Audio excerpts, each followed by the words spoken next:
Shoots and Ladders, episode 8, where we are going to be recapping the WrestleMania 24 Behind the Curtain, which was aired on YouTube. What are your initial thoughts? It was good. I thought it was really interesting because we always want to see behind the scene stuff when it comes to these big main events, and we get to see snippets, and this time we actually got to see more of the journey to WrestleMania and the behind the scenes and the creative part of it. So it was really interesting. I know The Rock was a big proponent of it. What did you think? All right, so before even watching it, there were all types of memes regarding The Rock and how he took all this credit for everything. I got to be honest, before I watched it, I tried to come with an open mind. I want to defend him. Growing up in Weston, The Rock used to live. I actually seen him around town. Awesome guy. I love him. I think he's great. He's always been great with the fans and stuff. So I'm a huge Rock fan. The way the way the documentary portrayed him, though, was not necessarily in the best light. And I say that because he was basically taking credit for everything. And I know the final boss aspect was a storyline, but they almost made it look like that's what he wanted to do in the actual documentary. Based on like the actual interviews and such, it kind of the memes kind of just are justified. You hate to say it. What I will say though, there is a saying of the eye of the beholder. There's also the eye of the editor. And what I mean by that is, hypothetically speaking, Triple H, maybe Cody or Nick Khan or anybody else in the creative side could have had the exact same sentiment of pulling the switch, but they didn't want that, didn't fit their narrative. And instead they went ahead and just put it on The Rock. So no one's going to actually know if anybody else actually had any type of creative input on that aspect.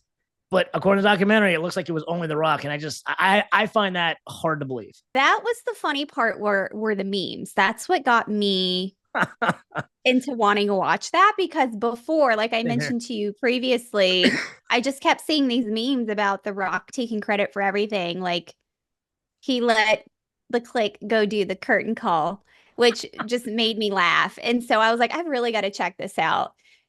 And you're right. I don't know if it was purposely edited that way or if The Rock blatantly wanted this, like, was okay and was, I guess, with this angle of him being the one taking credit. That's how I took it, is a lot of it was his idea.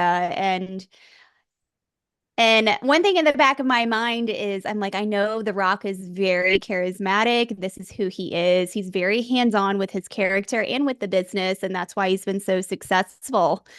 But he's got an ego. And then in the back of my head, I'm like, is this Dwayne Johnson or is this The Rock really coming out?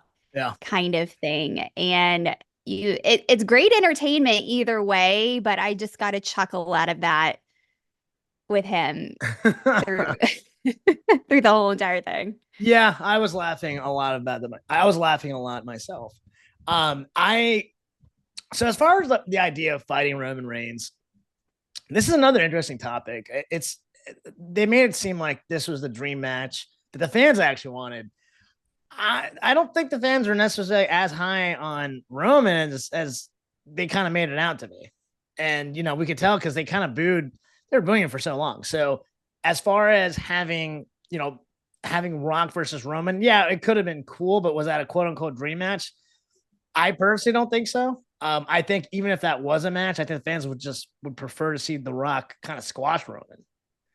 And that was the thing, was I have never been crazy. Don't get me wrong. Roman is a great character. He's a great champion. However, I don't put him on this pedestal or put him on a Mount Rushmore.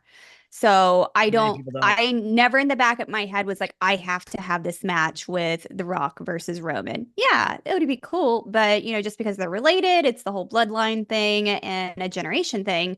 Oh. But the big pop for me, and I think for other fans of what got this going and excited, was just to see The Rock again, because I felt like I was watching The Rock from 20 years ago, and Rock as a heel, oh, is so good. Yeah. So good. He is so good on the mic. He's the greatest on the mic of all time, in my humble opinion. But I think a lot of people feel that way. So yeah, that was actually the driving point of the storyline, was the creative control of the bloodline. And to be honest, I think most wrestling fans would have preferred if The Rock beat Roman. That would have been the end of the bloodline altogether.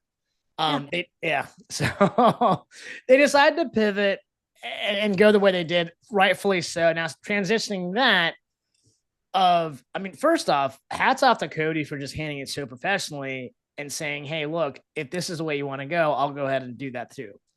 But it was so cool to see the fans fight back and Mhm. really, yeah, have everyone on, on the creative side saying, "Okay, let's go ahead and pull the switch, regardless if The Rock or anybody else want to do the other way," which is what I deep down inside, that's what I kind of think. I think The Rock would have preferred to have him versus Roman.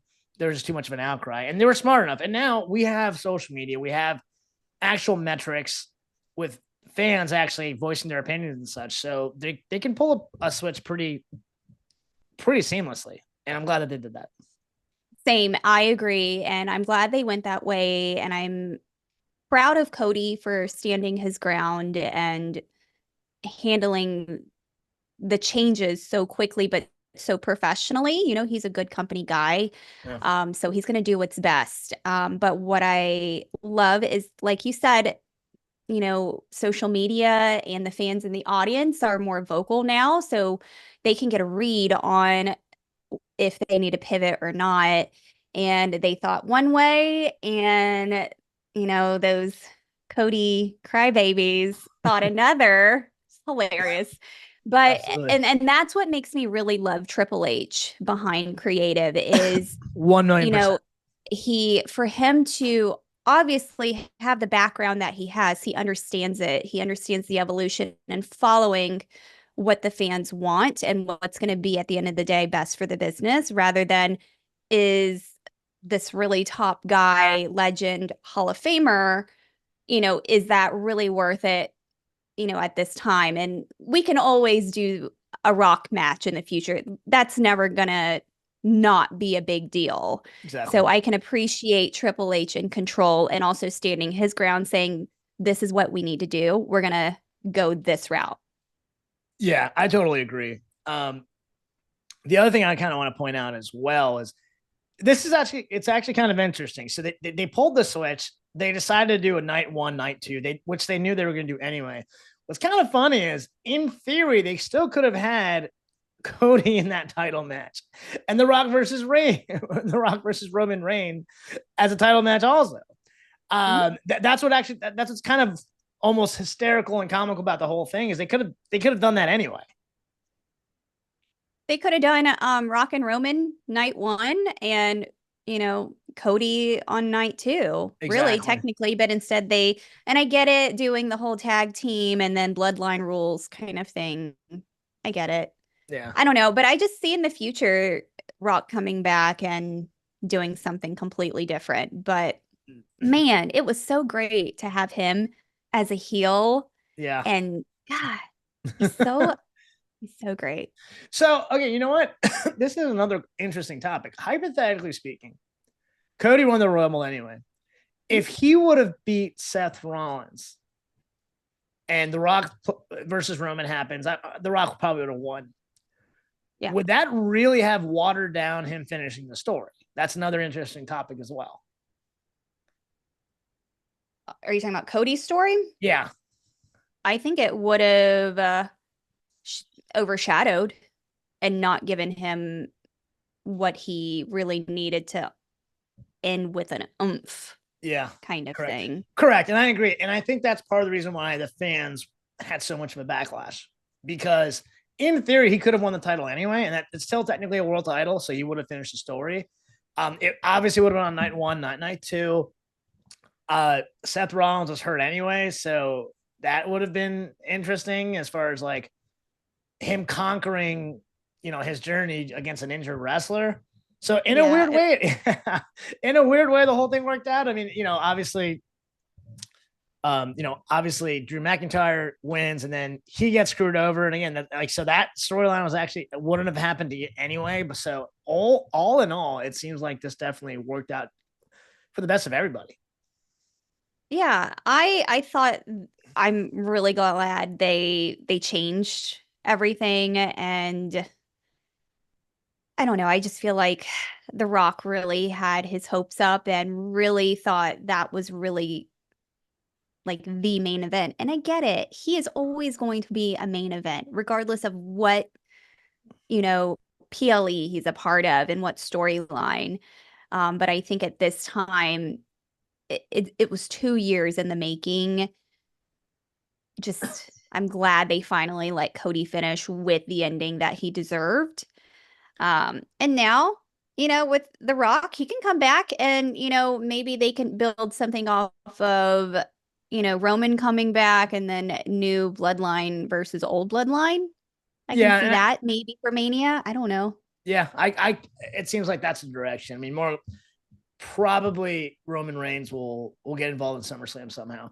Now, another interesting thing too, and I actually applaud this decision, but they added Rock on the board, TKO, and now he's in charge of creative.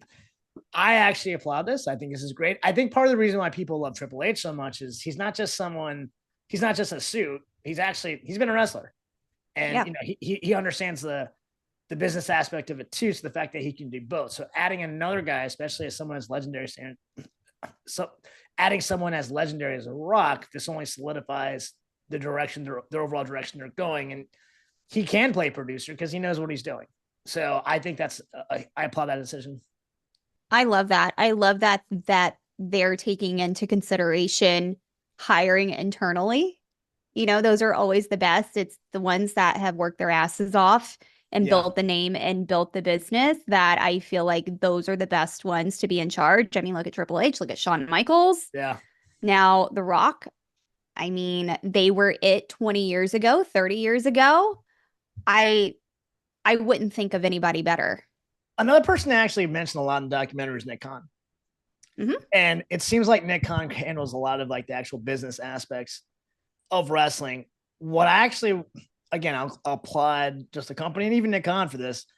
It seems like he's okay with not getting too involved in creative. I think he gives a lot of flexibility to both, especially Triple H and the writers and now The Rock and such, to let them have their 2 cents. He's just going to sit back and crunch the numbers. That's the interpretation I kind of get out of it.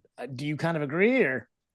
I do. I think he's more of the background guy. I think when they need a final say so or, someone for another opinion, I think that's who they go to.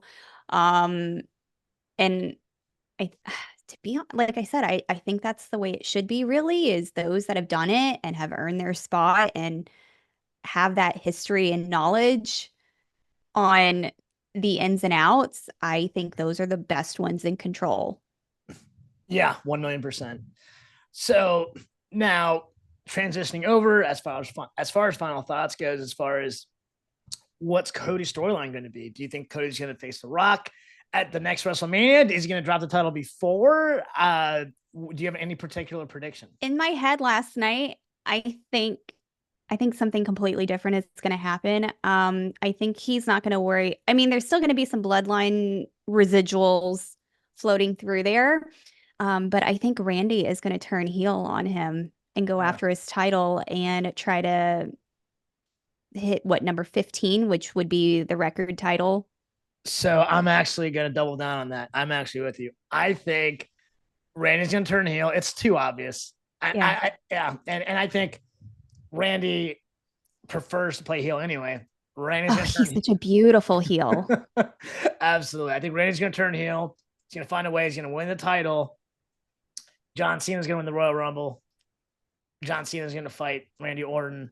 That was his dream match. And I think John Cena's going to capture his title to break the record. So it's just going to be one big thing. I at this point, it makes the most sense. I would love that. Yeah. I love that. I would prefer that just because they're getting older and John Cena and Randy Orton are like the OVW vets. So they started out in the very beginning in training, and I would just love to see that. So yeah, take down Cody, which was part of Legacy, in that kind of deal that they had like what 15 years ago. No. Take him down, be the best heel that he can be, win that title, and then go against Cena. Yeah. That's great. I love that. Yeah. Absolutely. That's my personal prediction, especially since John Cena obviously announced his retirement. Yeah. Yeah. And then the other thing too, you never know. They could also pull another switch, maybe, because as they're transitioning to Netflix, I think Raw is going to be the A show again. So Cody may fight for the other title. And I could see him winning that too. So it could be kind of a win-win situation for everybody. Potentially. There's a lot of options here, but ideally that's where I see it going now. And I kind of hope it goes that way.